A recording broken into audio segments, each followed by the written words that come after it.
Assalamualaikum warahmatullahi wabarakatuh.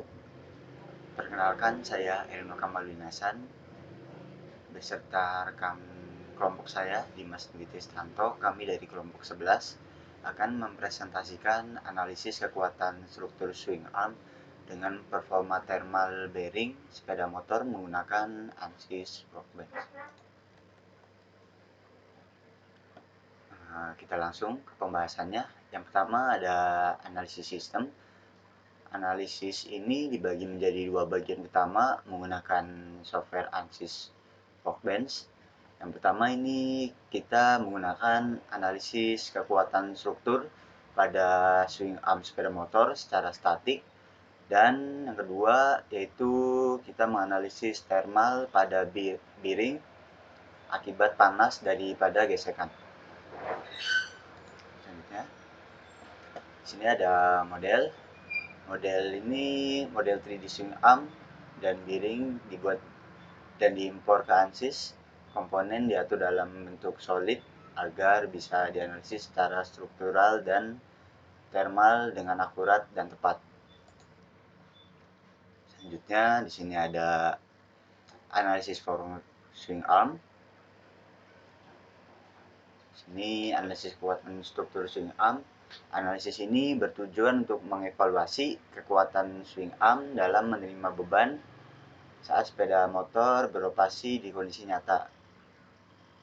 Ada satu thumbnail. Selanjutnya di sini material assessment. Material yang kami gunakan adalah steel sebagai material swing arm. Baja dipilih karena memiliki pada umumnya swing arm itu menggunakan steel kebanyakan, yaitu karena kekuatan tarik yang tinggi, harganya ekonomis, umum digunakan di motor-motor produksi massal. Ini selanjutnya. Di sini selanjutnya ada fixed support. Tumpuan tetap atau fixed support diberikan pada bagian swing arm yang terhubung pada rangka motor, yaitu bagian ini. Area ini tidak bergerak, mewakili sambungan ke bodi utama. Jadi fixed supportnya berada di sini.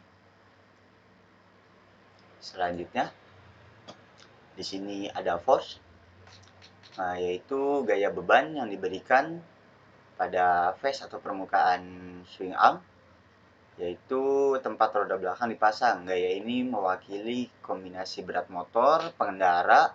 Berarti gaya ini dihitung dari kombinasi berat motor, pengendara, dan gaya dinamis dari permukaan jalan. Sini force-nya.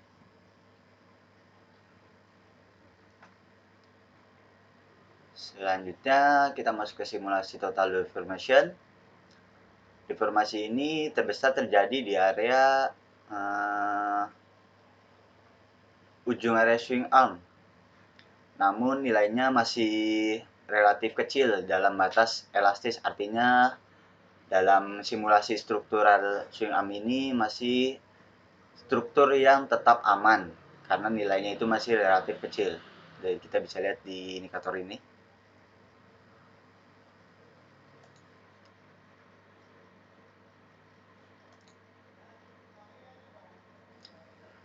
Jadi artinya struktur ini masih tetap aman. Di sini ada simulation equivalent elastic strain. Nah, ini simulasinya. Kita ulang lagi.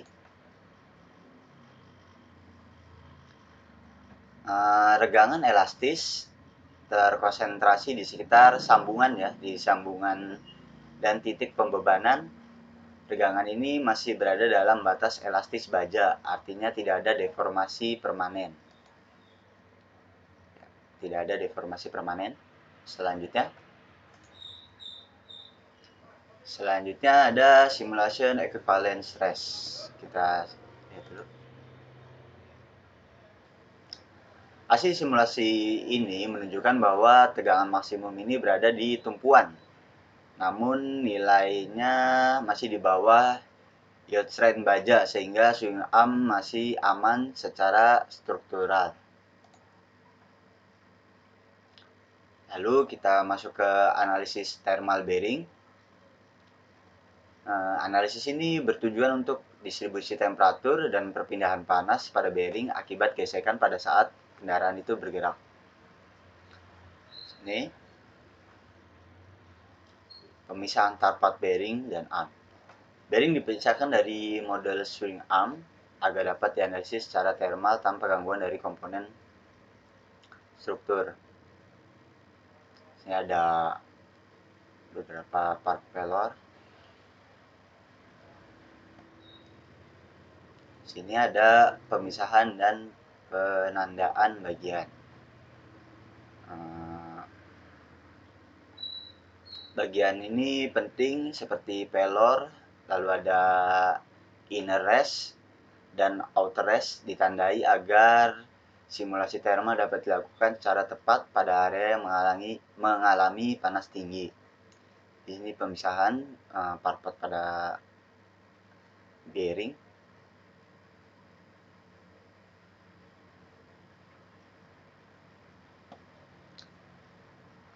Lalu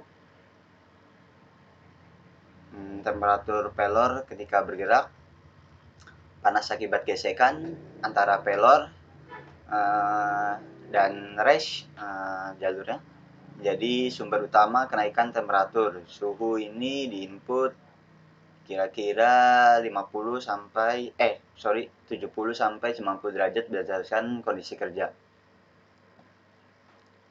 Sini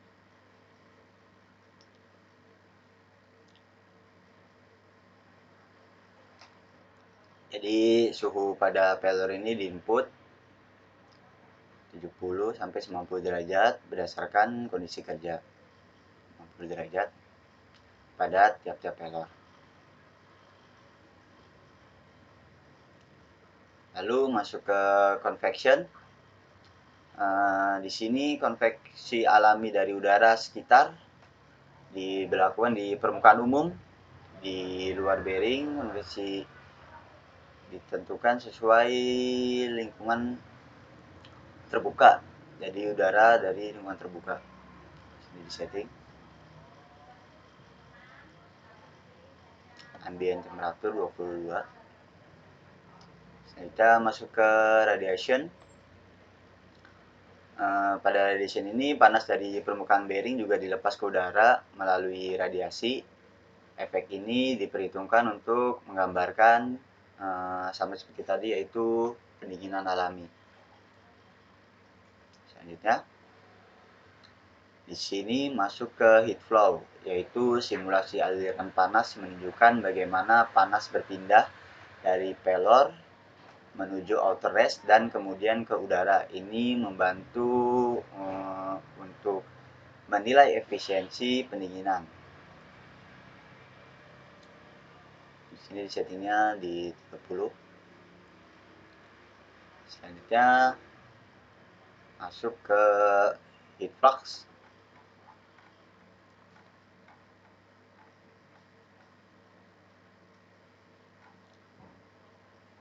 Pada heat flux ini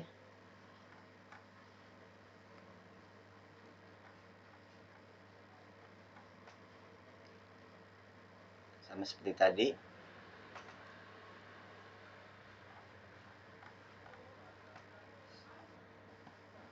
Di sini kita masuk ke simulation temperature bearing.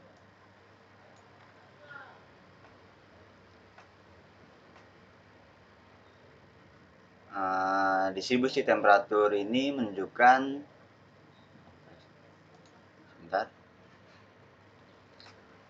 titik panas.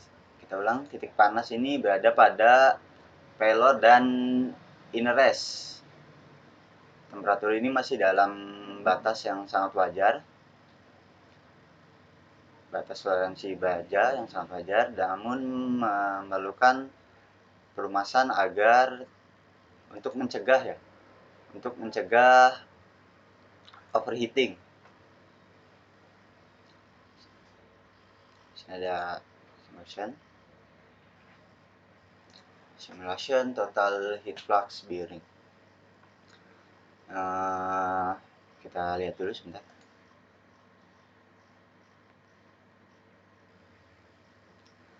Heat flux ini tinggi muncul di area yang kontak dengan pelor, dan aliran panas menyebar dari dalam permukaan luar. Ini menunjukkan bahwa panas ini berhasil dialirkan keluar, namun tetap perlu sistem pendingin yang mendukung. Kita bisa lihat di sini ya. Oke. Kesimpulannya, swing arm ini dari material baja mampu menahan beban dengan aman. Lalu yang kedua yaitu sistem bearing ini menunjukkan potensi peningkatan suhu di area pelor, sehingga perlu dibeli pelumasan dan sistem sirkulasi udara yang baik. Mungkin sekian presentasi dari saya. Kurang dan kurangnya mohon maaf. Wassalamualaikum warahmatullahi wabarakatuh.